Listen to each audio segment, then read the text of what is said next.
যিটো সুবিধা দিলে ইয়াৰ কাৰণে মই আমাৰ উদ্যোক্তাসকলৰ লগতে কোকৰাঝাৰ জিলা ক্ৰীড়া সন্থা উৎসৱ সন্থা আপোনাসকললৈ মই ধন্যবাদ জ্ঞাপন কৰিছোঁ আৰু এইখিনি আমাৰ প্ৰতিযোগিতা পাতিবৰ কাৰণে অসমৰ উৎসৱ সন্থাৰ পৰা যিটো আমালৈ এটা সুযোগ গতাই দিলে দায়িত্ব অৰ্পণ কৰিলে ইয়াৰ কাৰণে মই আমাৰ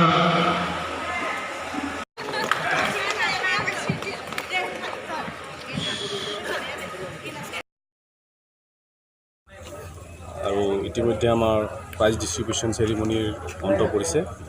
আৰু এই বঁটা বিতৰণী সভাত বেষ্ট টিম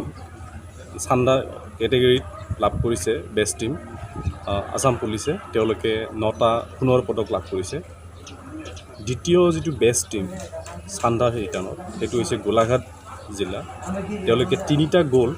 2টা চিলভাৰ আৰু 3টা ব্ৰঞ্জ মেডেল লাভ কৰিছে তাৰপিছত টাউলু এইটো এটা ওচৰ এটা শাখা হয় টাউলুত বেষ্ট টিম লাভ কৰিছে কামৰূপ মেট্ৰ' আৰু ছেকেণ্ড বেষ্ট টিম লাভ কৰিছে ডিব্ৰুগড় গতিকে এইখিনি হৈছে আমাৰ খেলৰ এই তিনিদিনীয়া খেলৰ যিটো ফলাফল এইখিনি আৰু আজি আমি এই তিনিদিনীয়া কাৰ্যসূচী আজি আমি পৰিসমাপ্তি ঘটাবলৈ এতিয়া গৈ আছোঁ আৰু এই ক্ষেত্ৰত এই অঞ্চলৰ ৰাইজ তথা কৰ্মকৰ্তা তথা খেলুৱৈসকলৰ পৰা যি আমি সহায় সহযোগ পালোঁ তাৰ বাবে আটাইলৈ মই